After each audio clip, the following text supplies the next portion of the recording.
फिलहाल यमनी हाउतीज ने रेड सी को चोक करके one of the most important trading route को ब्लॉक कर दिया है, जिसकी वजह से शिपिंग कंपनीज को ऑलरेडी काफी नुकसान हो रहा है और ना चाहते हुए भी इस नुकसान की भरपाई हम कंज्यूमर्स कर रहे हैं। रेड सी से 12,000 किलोमीटर दूर अटलांटिक ओशन और पैसिफिक ओशन भी ब्लॉक हो चुका है कार्गो शिप से। अटलांटिक ओशन में कई सारे कार्गो शिप्स लाइन में खड़े हैं पनामा कनाल के थ्रू पैसिफिक ओशन में एंटर करने के लिए, और पैसिफिक ओशन में भी कई सारे शिप्स लाइन में खड़े हैं इस पनामा कनाल के थ्रू अटलांटिक ओशन में एंटर करने के लिए। इन कार्गो शिप्स का वेट टाइम काफी बढ़ गया है। कई शिप्स 10-15 दिन से अपनी बारी का इंतजार कर रहे हैं इस कैनाल से पास होने के लिए। किसी शिप्स ने लगभग 3 से 4 मिलियन डॉलर्स फी भरे हैं सो दैट वो सबसे पहले इस कैनाल को क्रॉस करके अपने डेस्टिनेशन में पहुंच सके। तो चलिए इस वीडियो में हम देखेंगे कि आखिर ऐसा क्या हो गया है पनामा कैनाल में, क्यों यहाँ सारे शिप्स आकर ब्लॉक हो गए हैं, इसका सोल्यूशन कैसे निकलेगा और इन सब का हमारी लाइफ में कैसे इम्पैक्ट होगा।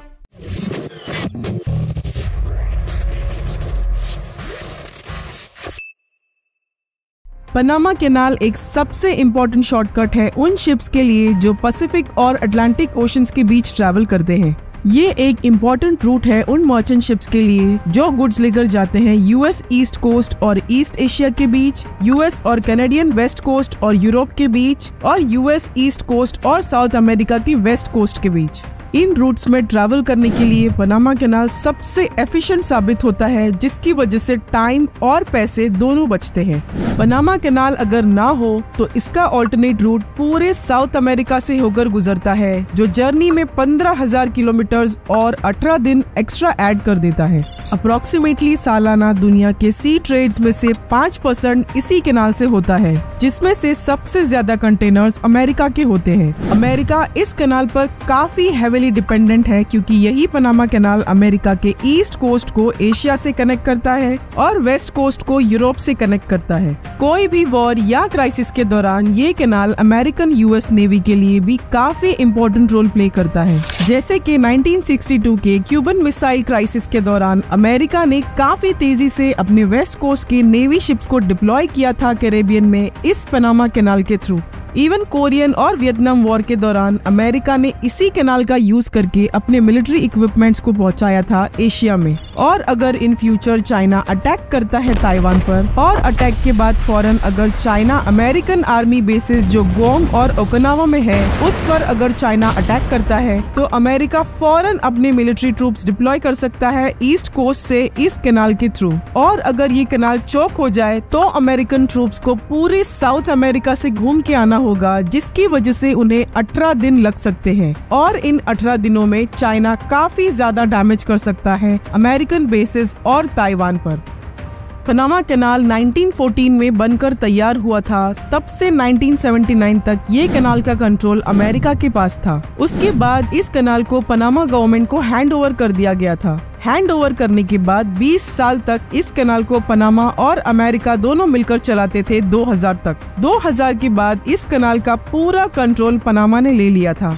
इसी कैनाल की वजह से पनामा पूरे लैटिन अमेरिका में सबसे अमीर देश है। क्योंकि ये कैनाल पनामा में है, इसीलिए पनामा हर शिप्स जो इस कैनाल से गुजरती है उन पर टोल टैक्स लगाता है। 2022 तक जब ये कैनाल प्रॉपर वर्किंग कंडीशन में था, तब इस कैनाल ने पनामा को 4.32 बिलियन डॉलर्स कमा कर दिए थे, जो कि पनामा की जीडीपी का लगभग 65% बनता है। इसीलिए अगर ये कैनाल ठीक से काम ना करे तो पनामा का तो नुकसान होगा ही, पर दूसरे कई देशों को भी होगा जो इस कैनाल का यूज करते हैं।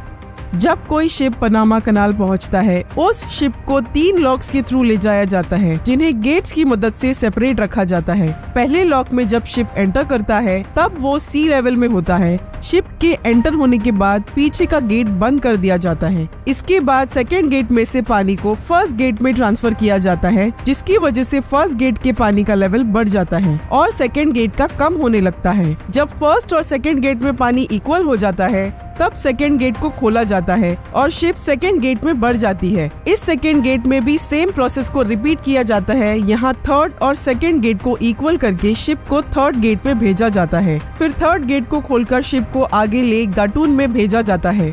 अब शिप सी लेवल से 25 मीटर ऊपर आ चुका होता है। यहाँ से शिप पूरा लेक गाटून क्रॉस करके पनामा कैनाल के एंड में पहुँच जाता है, जहाँ सेम एंट्री वाला प्रोसेस फॉलो करके शिप को आगे ओशन में छोड़ दिया जाता है। पनामा का जियोग्राफिकल लोकेशन काफी पहाड़ों से भरा हुआ है, इसीलिए जिस तरह से ये कैनाल काम करता है ये एक इंजीनियरिंग मार्वल है।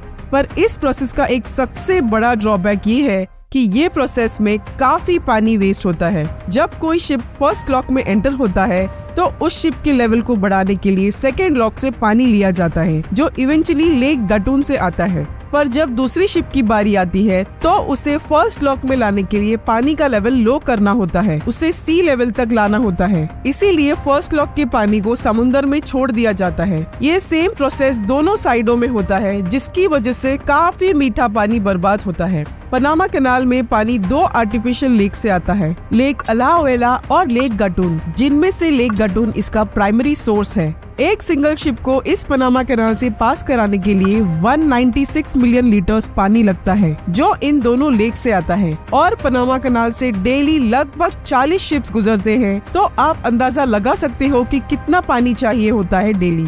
अब पानी तो लेक से लिया जाता है, पर ये वापस भर जाता है जब बारिश होती है। तो बारिश इकलौता फैक्टर है जो इस कैनाल को चलाता है, जिसकी वजह से पूरी दुनिया का ट्रेड चलता है। पर अब 2023 से ग्लोबल वार्मिंग की वजह से इस एरिया में इतनी बारिश नहीं देखने मिली, जिसकी वजह से ये लेक्स में पानी कम हो रहा है। और लेक्स में पानी कम होने की वजह से कैनाल में पानी नहीं भेजा जा सकता है शिप्स को पास कराने के लिए। द पनामा कैनाल अथॉरिटी, जो इस कैनाल को मैनेज करते हैं, उन्होंने अब काफी रिस्ट्रिक्शंस लगाया है शिप्स के ऊपर। जब सब नॉर्मल था तब इस कैनाल से दिन में लगभग 40 शिप्स गुजरते थे बिना किसी वेट टाइम के, पर अब दिन में 24 शिप्स गुजर सकते हैं। उसमें भी उन शिप्स को नॉर्मल के कंपेयर में अपना 40% लगेज कम रखना होगा, सो दैट शिप्स का वेट कम रहे और शिप्स को ज्यादा पानी की जरूरत ना पड़े पास कराने के लिए।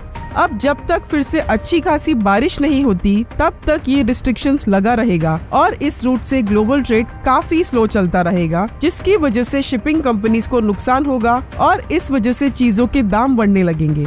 ग्लोबल वार्मिंग की वजह से बारिश तो ज्यादा नहीं हुई, पर अगर हम पनामा से 7000 किलोमीटर ऊपर आए तो ग्रीनलैंड के पास की बर्फ भी पिघल रहे हैं ग्लोबल वार्मिंग की वजह से। तो अब इस रूट को भी एज एन ऑल्टरनेट देखा जा रहा है।